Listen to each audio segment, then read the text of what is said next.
Jadi maksudnya beberapa settingan itu istilahnya mempengaruhi kecepatan produksi, mempengaruhi harga, maksudnya biaya produksi kita kan gitu loh istilahnya. Makanya kenapa saya nyari-nyari settingan yang seperti itu.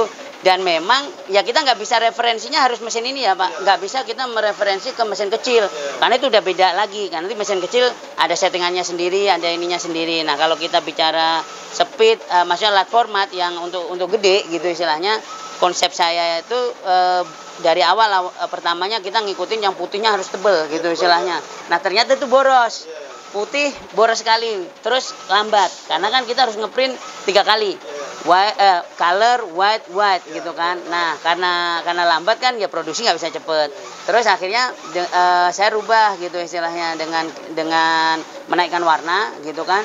Putihnya tetap 2 gitu istilahnya, tetap lambat. Nah akhirnya yang sekarang ini sebenarnya putihnya itu kita bisa lebih hemat Pak, tapi hasilnya sudah sama kayak yang double kayak gitu dengan speed hampir 2 kali lipatnya kayak gitu. Kalau secara mesin kokoh Pak. Ya, jadi mesinnya kokoh. Nah, kita kan mesin ini kan ibaratnya mau digeber terus nih. Digeber 24 jam lah kalau bisa gitu kan. Ini heaternya Pak ya? Mana? Ya, ini heater ada 3, belakang 1, tengah 1, depan 1. Nah, yang paling fungsi krusial di sini adalah heater depan karena dia untuk menjaga tinta putih itu tidak terlalu cepat kering tapi tidak terlalu basah. Kalau terlalu cepat kering juga nggak bagus. Kalau terlalu basah nanti dia pas kan ini agak miring. Jadi tinta bleeding ke sini Pak. Gitu istilahnya. Itu juga harus dijaga kayak gitu. Nah, kalau di tengah-tengah itu untuk kestabilan cetak. Artinya biar warna jatuh itu nggak melebar kemana-mana kayak gitu. Belakang itu untuk manasin bahan gitu, biar nggak lembab, biar ini dan sebagainya. Nah, heater ini cuman nggak boleh over Pak, nggak boleh over juga. Artinya begini, kalau misalkan kita terlalu panas, di sini disetting panas semua gitu ya Pak, itu nanti film bisa melengkung, bisa gelembung, akhirnya di belakang nggak rata tuh. Kalau nggak rata kan bisa membuat gesek head ke gesek, ya kan, maksudnya bahan ke gesek head gitu. Atau bisa juga nanti putihnya tarikan bahan itu nggak sama, akhirnya putihnya bisa lari, itu juga bisa terjadi seperti itu. Makanya kita harus kontrol terus. Nah ini juga bisa dipanasin, yang ini flatten ini, cuman seperlunya. Kita biasanya cuma 27 Pak. Oh. Ini hanya anget-anget kuku lah. Ya, jadi istilahnya. Langsung dari sini atau ya, jadi nanti terus kita kan masuk ke sini. Ya, masuk ke sini ini kan di spray nih. Nah, ini spray ini Pak, enaknya begini. Jadi jatuhnya tepung itu rata, nggak demblok-demblok. Nah ini juga harus milih tepungnya yang ukurannya pas dengan ini. Kalau misalkan terlalu besar juga nggak bagus, terlalu kecil juga nggak bagus. Kalau saya pakai yang tengah-tengah lah, medium ukurannya. Jadi ukurannya medium, jadi dia bisa ini nih. Nah itu Bapak bisa lihat kan jatuhnya kan rata ya. Nah nanti kan di bawah dia diulang lagi. Jadi ini layer pertama, itu layer kedua. Nah setelah ini dia diketek-ketek nih, bersihin ya. Iya diketek-ketek. Kalau manual kan kadang nggak rata Pak, nyetik-nyetiknya. Kalau ini rata karena dia sepanjang ini. Nah baru di sini masuk ovennya ini Pak, gitu istilahnya. Jadi ini mulai dipanasin nih di sini. Nah, kadang saya tambahin kalau misalkan terlalu berasap, misalkan kita tambahin di sini untuk disedot ke luar pakai blower. Nggak dipakai. Ini opsional Pak, gitu. Kalau pas istilahnya ini banget ya yang pas asap banget gitu ya. Karena kan kita misalkan kerja udah 8 jam, udah ini kan banyak. Nah, nanti dia keluarnya di sini. Gitu. Nah, sebenarnya yang paling pertama kita harus perhatikan ini di sini nih nggak ada sisa lem, Pak. Kalaupun ada sisa lem, ini bisa dibersihin gampang. Iya, gitu. Nah, terus kita juga harus ngecek ini lemnya itu kayak kulit jeruk meleleh merata. Kadang ada kesalahan nih di beberapa orang saya lihat dipikirnya masih harus kayak tepung, itu malah salah, karena nanti nggak bisa disimpan lama. Jadi yang benar itu harus rata, harus merata. Nah pertanyaannya kalau misalkan Bapak tadi lihat ada yang kuning, ada yang putih, nah itu tergantung warna yang di atasnya. Kalau tintanya putih ya dia tetap akan clear Pak. Kalau misalkan tintanya merah atau hijau, dia akan agak sedikit kuning. Ya kayak yang saya pesan kemarin itu. Betul. Kan kuning, Iya betul kayak gitu. Ini tadi kan ada kuningnya juga karena dia ada warna merah gitu kan. Nah seperti itu. Jadi istilahnya kita raba gini udah lumer semua, udah oke. Itu artinya nanti disimpan dia lama juga nggak apa-apa, asal diplastikin ya. Yang paling penting ini Pak. Nih, ini harus sisa-sisa, iya gitu. Karena kalau sampai ketek-ketek tadi kan, iya, nah itu fungsi ketek-ketek sama fungsi jenis ya iyalah ya, operator mas sebenarnya nggak banyak-banyak Pak, ya cuma 1-2 orang juga udah cukup gitu istilahnya. Jadi settingan dari sini ke sana nggak ada gitu ya? Ya paling dijaga gini biar nggak miring gitu.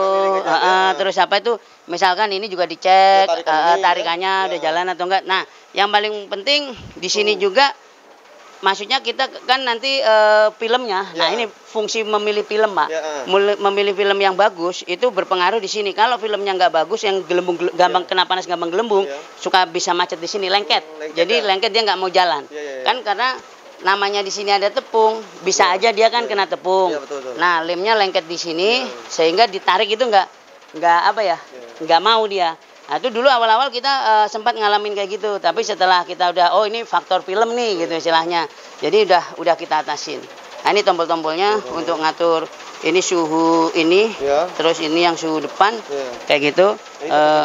Ya ini 100. Ini menyesuaikan ruangan juga sih Pak gitu istilahnya. Kalau misalkan ruangannya dingin atau apa gitu, bisa lebih panas, tapi rata-rata kita sih di sini nih. Ini udah settingan kita lah gitu istilahnya, kayak gitu. Sebenarnya sih enak Pak kalau udah kayak gini, udah. Apalagi pas saya lihat video Bapak tuh yang sistem sore kita terima nanti sekali jalan. Iya gitu.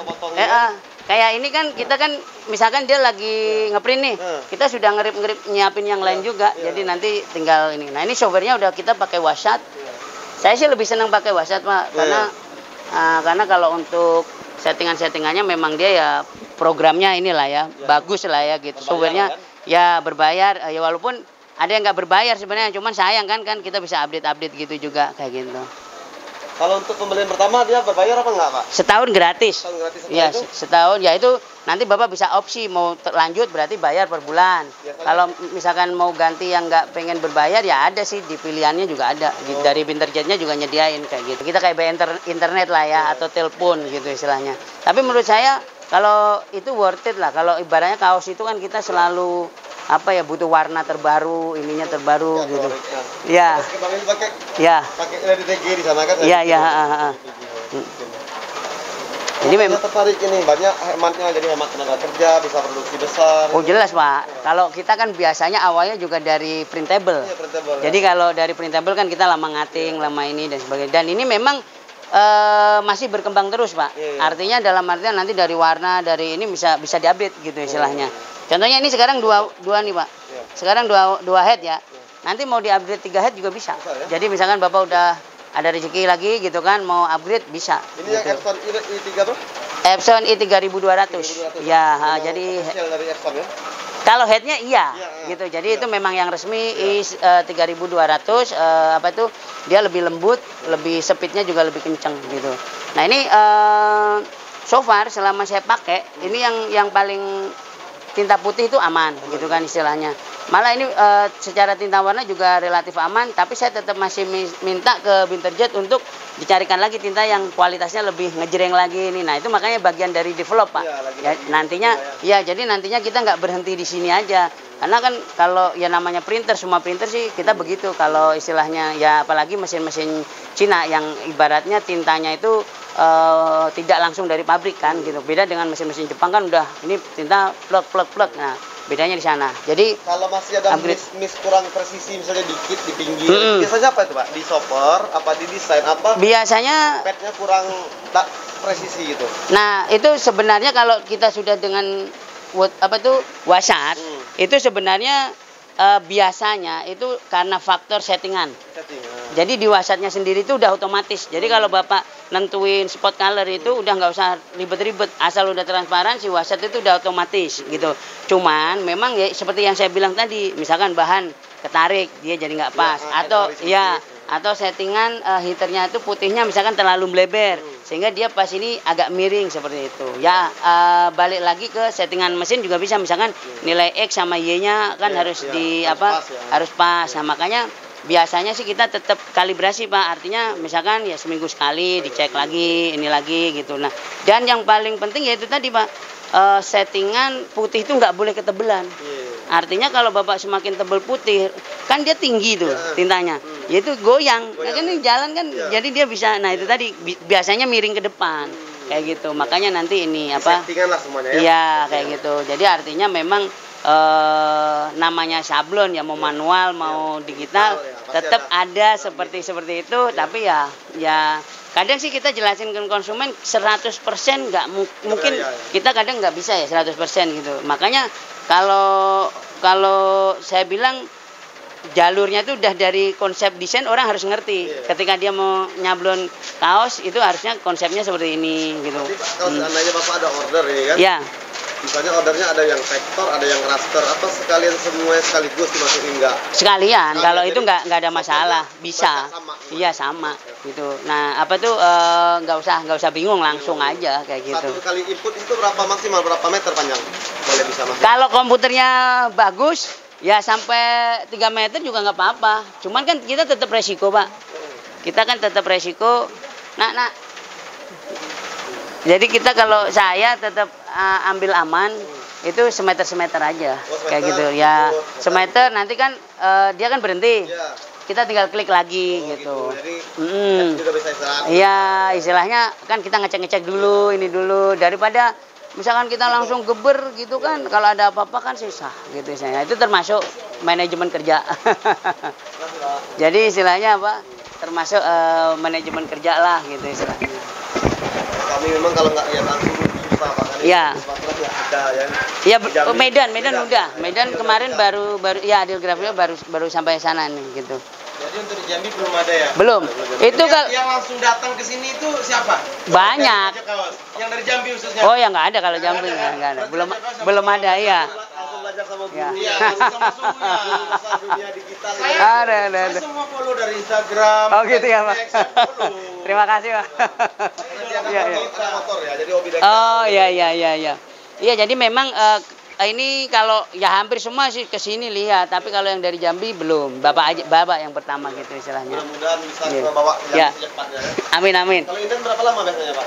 3 kita 3 minggu, 4 minggu lah ya, sebulan lah pahit-pahitnya gitu. Karena kan ini kita mau ya kan ibaratnya nanti kalau mundur lagi kan pasti awal tahun ya, awal tahun itu pasti agak mundur. Terus jangan Februari juga. Februari kan biasanya Chinese New Year tuh. Nanti udah lama di sana juga kan gitu. Jadi memang harus. Kalau instalasi, apakah orang Bapak yang ke sana?